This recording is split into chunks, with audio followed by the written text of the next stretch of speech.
Hey guys, this is Shawn Sandridge and I'm coming to you late with a review because evidently everybody was on the ball yesterday to do the review for Married to Medicine. I will have the episode and the season down below, but if you have showed up and clicked onto the channel, thank you for taking the time to see what I had to say. Now I'll just say, if you haven't already, please sign James Colwell petition to move Married to Medicine back to Sunday, because see, for me, Friday nights are not good. Friday is a very long day of a very long week, and at the end of my day, I went to the gym. I hit the weights, blew off some steam, and then when I got home just to jump onto YouTube to see what was everyone doing, I see, boom, Ashley's review, boom, James' review, boom, spilling all the tea review. And I was like, oh no, now I can't watch anyone's review, because I like to do my review first and then sit back and watch everyone else's review.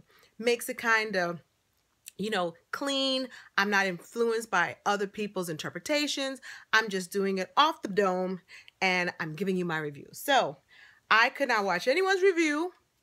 And then today I was all day doing wrestling mom duties, which I will do in a video how my day went. So let's just get on to the review. The episode was okay. I had titled this that this was the episode of the snapping turtles / dwarfs. We have messy, petty, gripey, touchy, bossy, shady.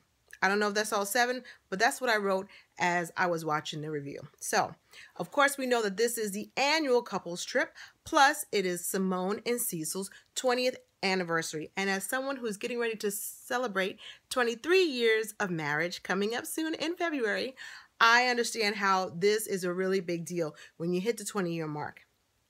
So they have traveled to Hawaii. It's a 14-hour trip. And, I wrote down, Dr. Jackie is looking forward to distract her husband Curtis with some sex so that he doesn't realize how busy she is. Probably Dr. G is hoping to have some vacation sex with Quad and maybe make a baby. Lisa is hoping to have some sex so her womb can get filled if it isn't already is, but it isn't. We all know that.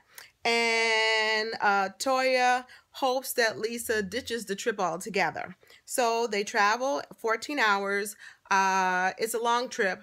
My husband and I went to Hawaii when we celebrated our 10th wedding anniversary. We spent 2 weeks in Hawaii, and it's a long trip. I mean, I think from Chicago, it was a 12-hour trip, and there's a lot of lagging. It was a non-flight trip, but it's a lot of hours up in the air, and you're traveling through a lot of time zones. So by the time you do get to Hawaii, you are tired, especially if you're leaving anytime during the day.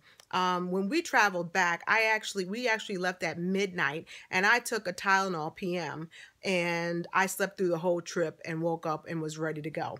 But it is a long, lagging trip. So the first thing that Simone wants to do is to have the ladies come downstairs. 15 minutes, which really means go in, look at your room, come downstairs for just a little ladies' cocktail. Now, I just want to tell you the way I travel. I don't really like to travel with a lot of people that really can't go with the flow like me.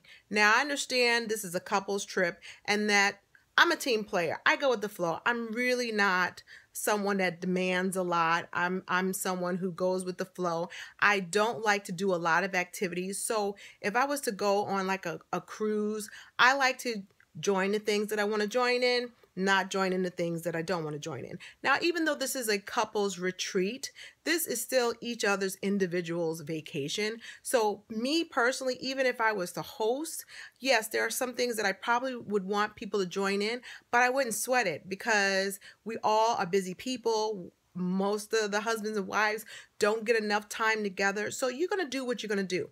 So, the ladies were supposed to be 15 minutes. Mariah did something that a lot of people do, which is to sit in the bed, and she wasted a lot of time. And then Lisa, of course, was by herself because Dr. Darren was working, so he didn't come with her at the time. And by the time, you don't know through movie magic, but by the time Mariah and Lisa came down, the ladies had already had their little nightcap and they were ready to go. And Mariah, I can. Mariah is touchy on everything. She thinks that everything is about her. And I just want to side with it's not. If it was already said, listen, come down in 15 minutes, that just means go to your room, look at your room, say ooh ah, give your husband a peck on the cheek. I'm meeting the ladies down, I'll be right back. It wasn't like let's go meet in an hour for everyone to freshen up. It was really just put your purse down, come downstairs. So she didn't do that. The ladies had the one drink, had a little bit of, alone time amongst themselves, and they were going to go upstairs. By the time Mariah and Lisa came downstairs, all of a sudden she's like, oh, y'all want to go upstairs now? Yeah, we want to go upstairs now. Simone's tired. Everybody's tired. Everyone's tired. So Mariah was trying to pick a bone and make it a big deal. And I did like how Janice just jumped in, because that's what I would have done. I would have just moved it along and say, listen, you kind of missed a little memo. And these are the activities planned for tomorrow. I would have squashed it. And I want to know, why is it with this group of ladies, everyone seems to not be grateful for the stuff. They made issues about everything in some form or fashion. I could care less that it's not a P. Diddy yacht that's going to be the tour. What's the big deal? You're not paying for it. Anyway, I was thinking, I really like Simone and Cecil. I think, all the couples have their qualities, but I think, they're very down to earth and they're just a real couple, and, kind of highlighting the 20 years that they've been together. And I see a lot of them in me and my husband, because I can only say for us, and when I do a video in the future about being married and being young and married, I would say the running thing for our marriage has always been humor. And when you see them on screen, that even they have their little banter, it's humor that keeps them together. So I really relate to Cecil and Simone that way. There's a lot of things about them that are not like my husband and I, but I do believe that there are a lot of things that have gotten us through going into 23 years of marriage has been a lot of laughter, even through a lot of stress. So I can relate to that. So Simone poses this deadly question at the dinner table. And it was, when is it okay to keep a secret from the spouse? It got a little out of hand, but it was all good. And then she asked the men to say one thing that they respect about their wives as mothers. And they went around the table, and that was nice. And then Quad made a comment that even though she's not a mother, she was very grateful that Dr. G allowed her to open their house up to her family. And then Cecil was very, very nice and talked very, very lovingly about Simone, because, on the outside, it doesn't look like their marriage work, or some people may have things to say, because any mother knows that no matter what you do, there are always some things about your mothering that gets criticized, and that he just lets Cecil know, it works for us, and that he respects her as a mother, and he loves, that he married her for 20 years. So that was really sweet. And in the midst of that, Dr. Jackie showed up alone. Curtis and her had a fight, and he was stressed out from, all the stuff that's been going on, and it just came to a head, and he didn't show up. Now, this is what I have to say about that. And I was watching James Caldwell's review last week. This was after I had done mine. And he gave me a really different perspective. Now, I will say that I still hold by the fact that when you have two people going in different directions, that if you're not listening to the other person's needs, that eventually they're just going to stop talking. And Simone did make a good point that he is not an OBGYN, and even though he isn't, he is still telling you he has needs that you are not meeting, which is you are married to your profession and you're not married to your husband. And I think everybody could possibly believe that because she isn't a mother, and she tried to do that last season, and that seems to be a boat gone because he wasn't interested in that that she fills her void with being charitable, having her organizations and her business. But that doesn't keep you warm at night. And when anybody who has been in a marriage and still feels that they are in a marriage alone, that is a very painful thing. That she validates herself through her work and her charitable organizations, and she doesn't have validation, or she doesn't find the same type of fulfillment as being a wife. And that can breed a lot of resentment. And I've said this before. I think the number one thing that you cannot have in your marriage is to have resentment. Resentment is a cancer that when it festers, it spreads and it goes into other avenues. If he felt that some of his needs were being met, he would not care so much about her working, because she would have a harmony in her work-life relationship. But what James brought into the review last year that made me,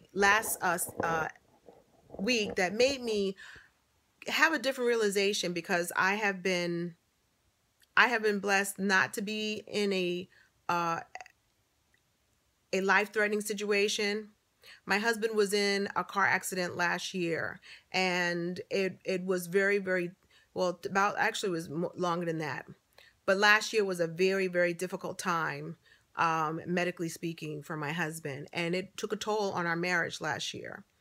And I think what Jackie is not understanding, and maybe Curtis is not really expressing it, but when you are a spouse and you have gone through a situation where your spouse has gone through a life-threatening situation, you know, as a man, I would think that he wants to protect his wife. And even though she's okay, when you think that you're going to lose your spouse, you know, she went through breast cancer twice, but so did he. And he went as a silent partner walking her through this. And you know, I think as women, when we're going through our pains, we don't understand if we have a life partner, they are going through it too. And they're sitting on the sidelines, because generally speaking, men are fixers and they can't fix this. And all they can do, you know, they're not the doctor. They can't get it out. They're not the oncologist. You know, they have to be the caregiver, but they can't be the fixer. And it makes a man very, very helpless, and in some cases very afraid about the future. And I think maybe Jackie is not taking into consideration that stress, being overwhelmed, and that your health is compromised even though you are cancer free. She even said it's always looming in the back of her mind. And then you have a spouse that's thinking, not only did I lose my wife almost once, but twice. I don't want to lose her. I want to smell the roses. I want you to slow down so we as a couple can enjoy this life, because I don't want you to be sick again. Because when you're sick, it's all about doctors and labs and procedures and this and that. And we're not living life. And I think part of Curtis's frustration with Dr. Jackie is, one, she's not devoting time to their marriage, which means she's not taking care of her health, which is also important to have a stress-free life, as stress-free as possible, not overloading and loading yourself. And while you're building this practice, all for what? You could have cancer again, say something can come back, and you haven't had time to smell the roses and enjoy the life you have. She obviously has done a very good job at building a life as far as having a practice. Why don't you take some of that time and enjoy it with your spouse? Now, obviously you can't have children, or that time has passed, but you have somebody who loves and cares about you. And I think as a man, maybe very, very concerned about how this is affecting your health. And that was something that I never thought about. So I'm going to switch gears and not think that, because I think some people think that he's being selfish. I think he's being a very loving husband who really wants her without telling her, I'm afraid that I may lose you again, and I want us to enjoy each other. I think maybe if he worded it that way, it would be seen differently, because she's not hearing it and he's almost fed up with it, and he didn't go. And it probably would have been okay that he didn't go, just because he didn't want to cause a scene, because he loves his wife like that. So, that was pretty much it that I can really think that was of substance. You know, the dinner was nice. There was a couple of jabs, people trying to be shady and petty. It was really uncalled for. Me personally, listen, Quad was late to dinner and she apologized. Now, why should we be upset? Because here again, Mariah tried to make it about her. Oh, well, I was late. Well, see, it's apples and oranges here. You were, and Simone said, we're going to start dinner. Now, listen, if I was a host, vacation sex is a real thing, okay? And it's nothing like having all the burdens back over at home. You got the beach and the salty air, the beautiful view. I could care less if Quad and her husband didn't show up a half an hour later. I could care less. I would have cared less if Mariah didn't show up till a half an hour later. I'd be like, girl, go ahead and do your thing. It's your vacation too. But see, Mariah wants to make it something that it's not. I would have cared less. Y'all can all be late. Shoot, I'm the hostess and it's my 20th anniversary. If I was Dr. Simone and late to my own dinner thing, y'all should be able to just be okay with it. We are on an island with our spouse, with no children, work, nothing. You can, if y'all never showed up until about half an hour, whoever's on the bus is on the bus, on the boat, on the plane, on the train. I could have cared less if that was me. But that's me. It's your vacation too. And if Quad and Dr. G want to be a little late to dinner, then oh well, I guess they'll eat their dinner cold. But I would have apologized with a grin on my face and I would have been happier for it. So that's all I have. I hope you enjoyed the review. Take care of yourself and each other. I'll be coming up with some more videos for Jumpstart January. Have a happy Saturday and I will talk to you soon. Bye.